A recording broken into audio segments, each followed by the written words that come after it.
welcome. I'm James Milan, and I am here with Jeff McCormick, who is an independent candidate for governor.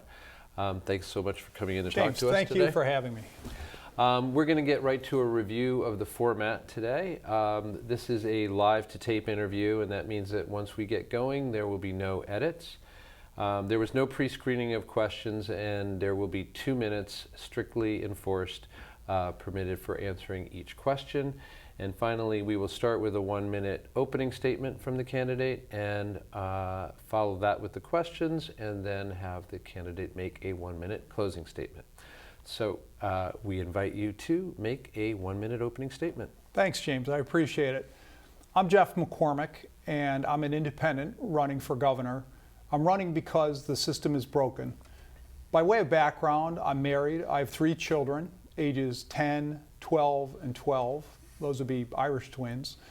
And for 27 years, I've been building companies, early stage companies that have significant job growth, creating thousands of jobs in areas like environmental, biotech, education, software, healthcare. And what we need around the Commonwealth is more job growth. It is a job that helps close the income inequality gap. It is a job that lifts people out of poverty. And so many areas, which we'll probably talk about here, including healthcare, energy, education, they intersect with jobs and job creation. So that's a big part of my campaign, bringing a skill set of something I've done and bringing it into the public sector. Thanks very much. So we will get right into the questions now, and I'll remind you, although I'm sure I don't have to, that you have 2 minutes to answer each question. Yep. So first question, going right to one of the topics you've already mentioned. What are the biggest issues facing the Massachusetts economy? What policy priorities would you support to address those issues, and how would you fund them? Well, the biggest one, again, I believe, is job growth. And we have to remember the entire Commonwealth. We have many regions of the Commonwealth that have felt like they've been left behind. One of the things we need to do is lower the cost of doing business. The cost of healthcare is hurting a lot of early stage companies. And these small companies, it's where 70% of the job growth comes from. So it's very important that we help small businesses grow. Energy costs are very high, 5th highest in the United States. Again, for companies, especially companies like manufacturing companies, they have difficulty expanding or even establishing root here because of those costs. We also have to make Beacon Hill much more friendly. There are regulations for very good reason, but Beacon Hill needs to have a sense of urgency to try and help these early stage companies grow. Time and time again, you meet entrepreneurs throughout the Commonwealth that say to you, you know, they have very logical expansion plans, but they just can't get the regulators to move quick enough so that they can expand at the right time. And as you know, there are business cycles, and timing is extremely important here. So those are among the 3 biggest areas to have job growth, and then attracting small businesses to some of these communities throughout the Commonwealth is important. And since this is what I've done, I know what drives small businesses. I've created my own. I've struggled to make payroll. I've lived paycheck to paycheck. So I get it. You know, and provide tax incentives within gateway communities especially. It's very important. And to have an innovation and investment fund that can help put these companies over the edge so that they can actually establish root. So those are among the highlights of my business and job growth plan. Thanks very much. And what roles and responsibilities do federal, state, and local entities have in addressing energy policy? And are there circumstances in which federal policy should supersede state and local concerns? Well, clearly, this has to be an integrated policy. There's no question about that. There are some things that we need to do proactively in energy, and this is one area that I do think that, unfortunately, we have not been nearly proactive enough. You've probably read there are recent increases in electric rates, 37%. There will be the other major competitor will have one, an increase soon that'll be announced in the same ballpark probably, as they have the same economic conditions. So I do think that we need to be much more proactive. We started a company some time ago that became the largest biodiesel company in North America. Started it out of Quincy, Mass, a big plant, but it was very, very small relative to the overall volumes needed. And we need to remember that we've got to balance the constant push towards renewables and a cleaner carbon footprint with understanding that we also have to help businesses grow and lower their energy costs. And there are ways to do that. For instance, trucking natural gas. You can get it to hospitals and colleges and universities and industrial companies, cut their energy costs, also have a much more favorable carbon footprint. So you can get both as a bridge to the next step. I am a fan of hydro. I do, it's obviously extremely clean. It's one of the best renewable resources there are. We need to get the New England governors together and come up with a master plan and really get something done there. So again, we can drive towards those 2020 goals we have environmentally and the 2050 goals, but you have to do that proactively. You can't do that reactively. I mean, these projects are too big, the capital expenditures are too large. And I don't think that we want to put ourselves in situations that the federal government feels almost forced to, to exercise their domain versus Sorry to cut you local. off. Thanks, though, for that. The Foundation Budget Review Commission will seek to determine which educational programs and services are necessary to achieve the Commonwealth's educational goals. What do you think are the key programs and services necessary to achieve those goals? Well, one of the most important goals for me is early childhood education, pre-K. I believe all 4-year-olds ought to have access to pre-K, and I think a lot of the savings, getting to your earlier question, how do you pay for it, has to come out of how much we spend on healthcare. So it should not be an unfunded mandate for local communities, because that is a very big issue. Tracy Post, my running mate, she's a select woman from Yarmouth, so she's where the rubber meets the road, which is very important for me to have someone like that on my team. That is something that she and others are extremely sensitive to. We also need to emphasize vocational and technical training. We'll have tens of thousands of baby boomers retiring, and there are very good jobs, very good careers waiting for people, and there's going to be no one to fill them. We don't have enough graduates coming from schools like that. And when I was just out at Blackstone Valley Votech School, every time you turned around, whether it was an electronics class or a welding class or software engineering, people are building robots, and you just think, wow, imagine if this were happening in more schools throughout the Commonwealth. People have jobs waiting for them, and isn't that the purpose of education, ultimately, to get a job? And then lastly, we've got to continue to make sure that we're funding our community colleges and our state college and universities appropriately, because the vast majority of those graduates stay in state, and we want people to have the highest level of skills possible. A lot of the earnings gap, of course, ultimately is because of a skills gap. So let's help people have our opportunity and get the appropriate level of skills. Thanks.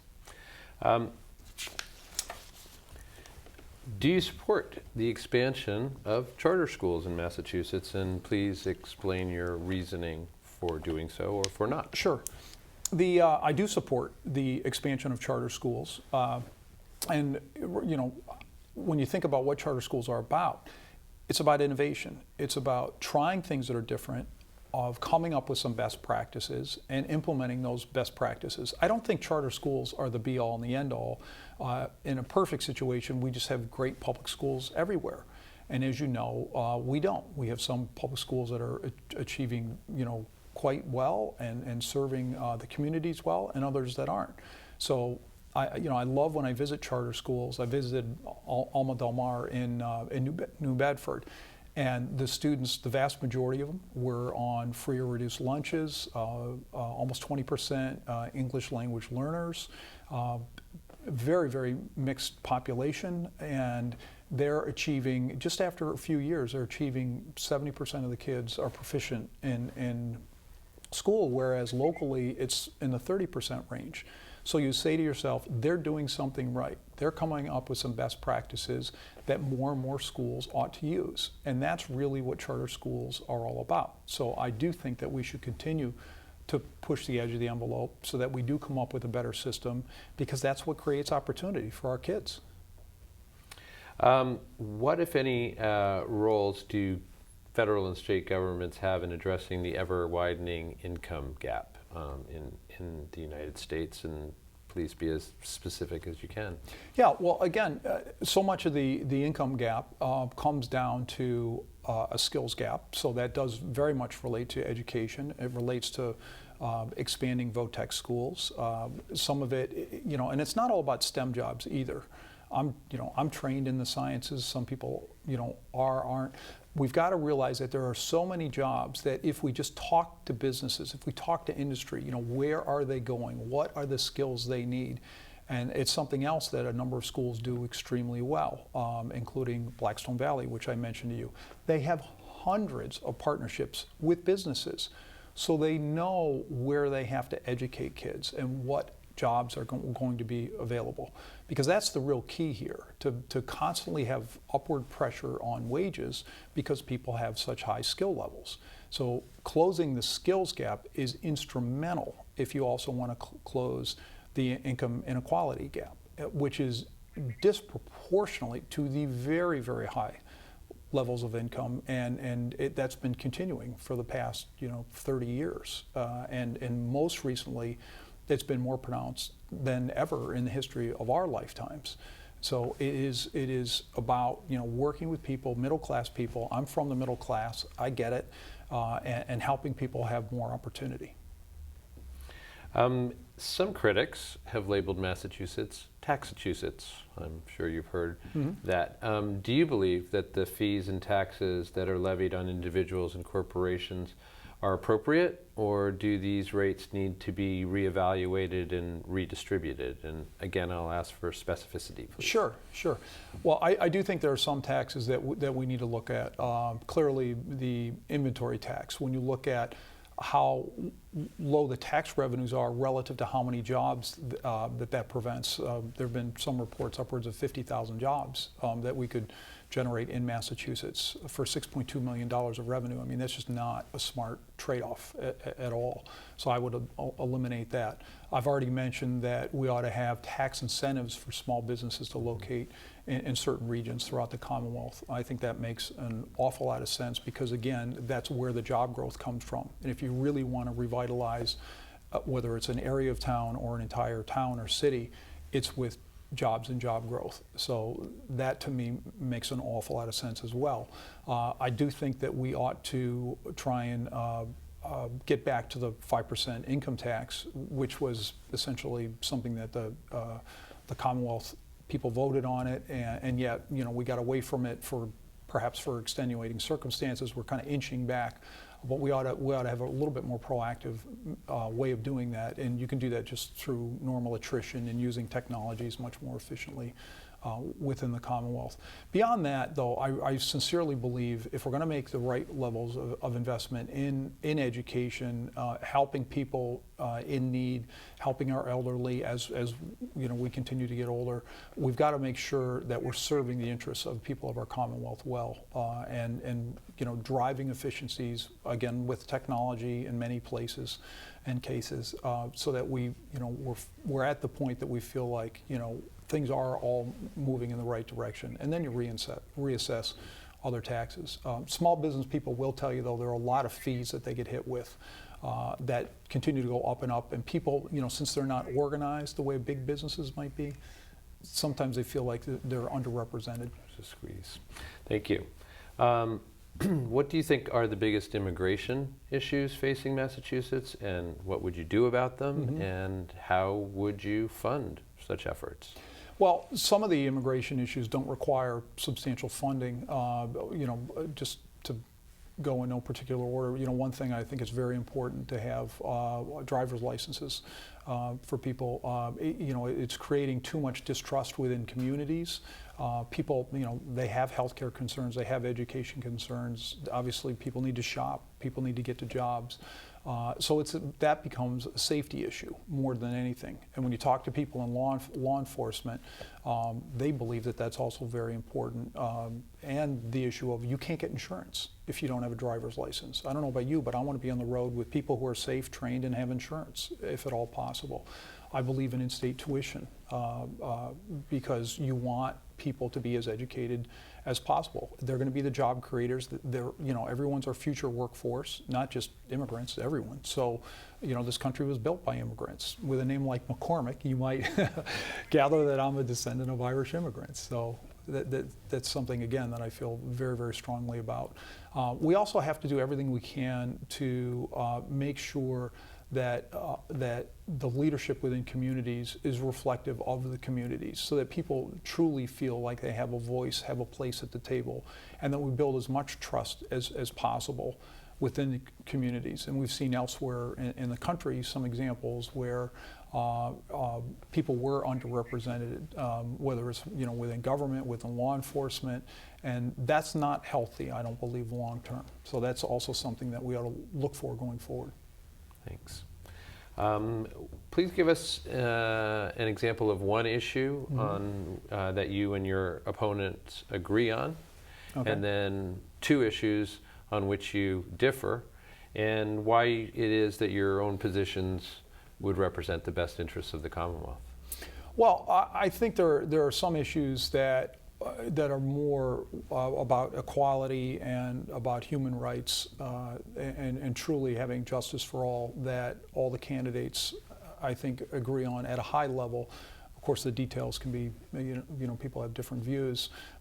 Areas, if you've heard the debates, DCF being broken, and what do we need to do? We need to revamp it. We need to fix it. Again, there are different strategies as to how to do that. One of the major differences I've already just talked about within education, I believe it's very important to have early childhood education for everyone. The middle class feels like they're getting squeezed, and they have, when one member of a household has to leave the workforce, for example, or if it's a single parent household and you have children, it's very hard to do both, as you know. And the more we can educate children at an earlier age to give them better outcomes, the better off not only the child will be, but the whole family unit will be. I'm the only one who is against casinos of the Evan Falchuk and the two major party candidates. Scott Lively is for different reasons. But I'm against them because they're net job killers. There's a lot of negative consequences that come along with casinos, drugs, crime, DWIs. It hurts small businesses, it hurts the artist community. And so there's, when you look at things like that versus growing businesses and really investing in these communities to have long-term viable jobs that have upward income pressure, that's a very good thing. So that's a major difference in our campaigns. Thanks. And we're already at the last question. You may be surprised or delighted to hear. I'm not delighted, but I am surprised. What strategies would you use for working with members of other parties and for others with opposing views? And what experience do you have implementing such strategies? My whole working life has been building companies. And when you're doing that in a small company environment, by definition, you're working with people with a lot more power and a lot of diverse interests, if you will. And you have to bring people together. You have to find the win-win, because that's where the solutions are. And that is an extremely important skill going forward as governor. You have to be able to sit down with people, get everyone around the table and say, what are the different views? What do we think the solutions are? What are all the options? You have to think out of the box. In some cases, you have to know how to use technology, which I've done many, many times to solve problems. But in other cases, it's just getting people to see the win. Now, the other important part about running as an independent is you can be incredibly transparent because you're not tied to the status quo. You don't owe, interest favors so that, you just don't want to go there. You're allowed to say, okay, here are all of the options. What serves the greatest number of people in the Commonwealth? And that is a huge differentiator going forward. And I'm the kind of person that also holds myself accountable. In my life, I've always been accountable. Whether it was pointing up at a scoreboard, did you score more points or less, or whether it was in my work. You get measured by what you do. And that's an extremely important quality, I think, in a governor, to say, I want to be held accountable. And if I'm not doing the job, someone else should have the job. And again, all those characteristics are ones that I do believe we need in the corner office for the next term. Okay. Thanks very much. And Thank that you, actually wraps up this Thank you. series of questions. We now invite you to present a 1-minute closing statement. Thank you. Well, thank you again for having me. I appreciate it. I'm Jeff McCormick, running as an independent. I'm running because the system is broken. We need someone who has the experience to roll up his sleeves and get the job done. I've worked with technology. I've created thousands of jobs. I know how to solve problems. And I can relate to people. I'm from the middle class. I moved to the Boston area with $800 in my pocket. In fact, I lived on Gray Street not too long ago in Arlington, right around the corner for where we're doing this taping. And I understand that the middle class does feel like they're being squeezed and that they're not being listened to and that there aren't people there going to bat for them every day. Well, that is who I am, and I'm here to give people a real choice, and I'm here to give people a real voice. Thanks so much for having me. And we want to thank Mr. McCormick for coming in and talking with us today. And we urge you to make your own voice count by coming in and voting on November 4th in the election. For Arlington Public News, I'm James Milan, and thanks for joining us.